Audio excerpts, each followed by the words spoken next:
Masculinity/patriarchy versus feminism. To begin, masculinity is a valuable aspect that has accredited to the idea of patriarchy. It is considered a traditional paradigm. Some characteristics involved in masculinity involve the dominant paradigms such as positivistic, scientific, objective, and quantitative. Positivistic involves having a positive approach to things. Scientific involves observations of different situations or events. Objective involves being unbiased or impersonal and being able to view situations as they really appear to be without altering them. Quantitative involves rationalizing information about people through generalization. Masculinity involves characteristics portrayed by men that demonstrates how an individual might act. Some characteristics are aggressiveness, courage, physical strength and health, self-control and emotional reserve, perseverance and endurance, competence and rationality, and individuality, and many more. According to an article in the Health Psychological Journal associated with the American Psychological Association, men will focus on their health as long as it contributes to their masculinity. A quote from there also states, "Men are likely to attend in their bodies in contexts where efforts to maintain good health and functional capacity strengthen their claims to manhood." Men and salary in the workplaces has always been a controversial subject.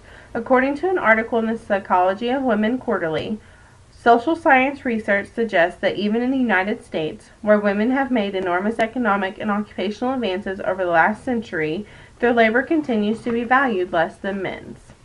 Also, the article continues to say, the gender gap in wages remains one of the most interactable inequalities faced by American women.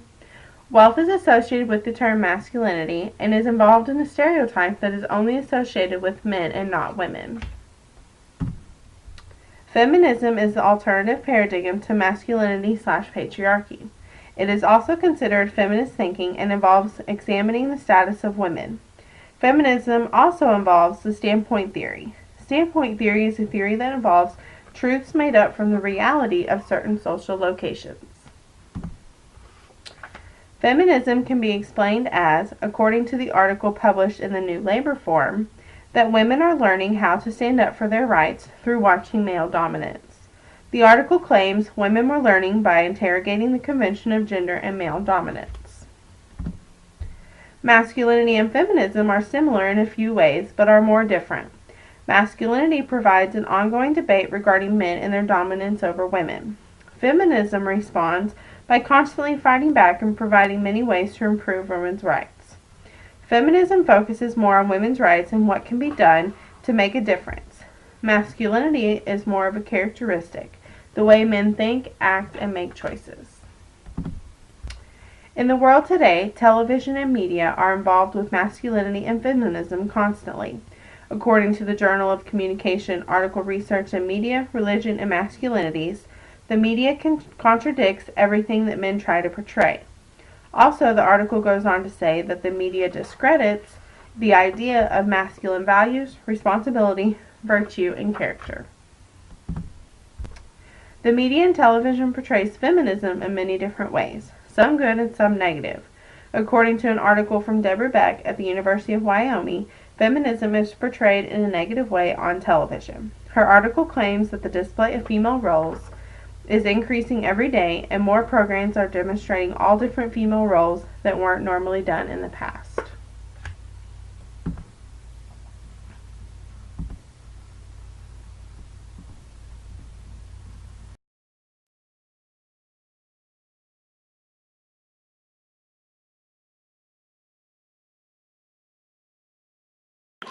For this assignment, we decided to look into the privileges that we often see on our own campus, and we researched some of the advantages that athletes often encounter over the rest of the student body. We define privilege as an institutional power or a special right or advantage over others. And in this case, we believe that athletes have certain privileges on campus. For example, academically, professors are often more lenient to the athlete's crazy schedule, which includes long practice hours and away games. There's also housing privileges. They live in the quads, which are more spacious and more centrally located to dining halls, and academic buildings. Also, athletes often get athletic scholarships, which often include paying for their meal plans, housing, and athletes often get scooters to help get them around campus. And there's also privileges that they have in facilities. Recently, the U of A has spent much time and money building new practice fields as well as private workout facilities. Often we found that this relates to our lens because athletes are often respected to a certain degree, which enables them to carry themselves in an elevated demeanor. And in conclusion, athletes on campus are a great example of privilege as well as in diversity on campus that reflects our society. And that's it. Thank you.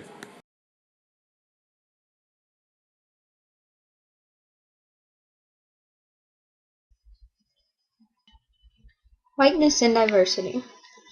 Let's begin by gaining an understanding of what we mean when we say whiteness. The whiteness theory treats whiteness not as a biological category but as a social construction, as it seeks to explain the power held by the majority, which would reference those of European descent.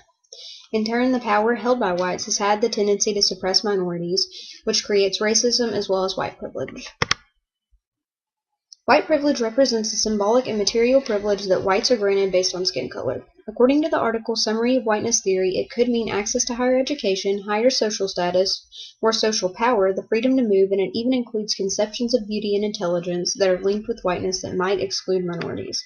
One example of whiteness and white privilege is apparent within the presidential elections. We rarely talk about how president after president has appeared to be heterosexual, male, and most importantly white. The past election is the first time in history that we have had a mixed president. It is not a concern if a white man runs for president. However, it is not overlooked, and for many people it can even be considered a problem when a black man runs for president. White privilege is often not even apparent to white people, which means that they often take for granted these privileges that they are awarded.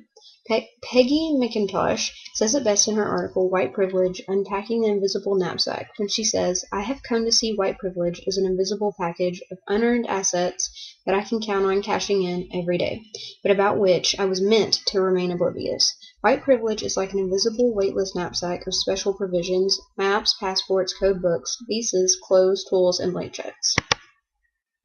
One way that whiteness finds negative expression in society is through racism. It emphasizes the capability of a more powerful group to subordinate a less powerful group. To begin to understand racism, it is important that we know that there are three distinct types of racism. Individual racism considers that African Americans are inferior to whites. Institutional racism refers to laws, customs, and practices that have been established that contribute to racial inequality in America. It does not have to mean that those that implement these laws and practices are trying to be racist. It can be completely unintentional. And, according to Human Behavior and the Social Environment textbook, cultural racism is the belief in the inferiority of the implements, handicrafts, agriculture, economics, music, art, religious beliefs, traditions, language, and stories of African peoples. Diversity serves as an alternative paradigm to whiteness. In its literal definition, it means to show great variety. When applied to a social context, it simply refers to having different races present in a social group setting. It extends to include not just white people, but also minorities. Diversity is important because in understanding our differences and similarities, we are capable of reaching our full potential as humans. It can mean allowing voices that have been silenced for many generations to finally be heard. So how are the two paradigms different? Whiteness refers to power held by one distinct race, while diversity celebrates the beliefs, behaviors, and practices of other cultures. It allows people of all colors and walks of life to work together. Diversity allows for understanding and tolerance of differences, while whiteness restricts this capability. Whiteness allows for people of one race to benefit from their skin color. It allows these people to have certain privileges that are denied to minorities. Diversity, on the other hand, allows for equality. White privilege and diversity are both represented through television and media. We have come a long way in representing diversity in our television shows. Some shows have shown interracial couples.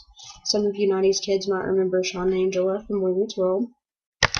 The Office is a pretty good representation of diversity in the workplace. Stanley is an African American man, and Oscar is a homosexual Cuban man.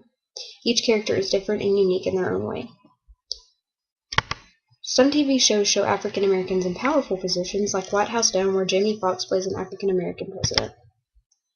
However, we do have a long way to go. More oftentimes than not, we see white people in positions of power. Although I've presented one example, we rarely see black presidents in movies. Also, the things that are not represented on television have an impact on viewers. For example, television shows that feature predominantly white characters do not allow for much diversity. I included Friends as an example. There are a few smaller characters that are occasionally of different races, but overall, most of the characters in the show are white. There's still work to be done, and I do not doubt that we are headed in the right direction. By understanding the concepts of white privilege and diversity, we can work toward ending inequality in America for good.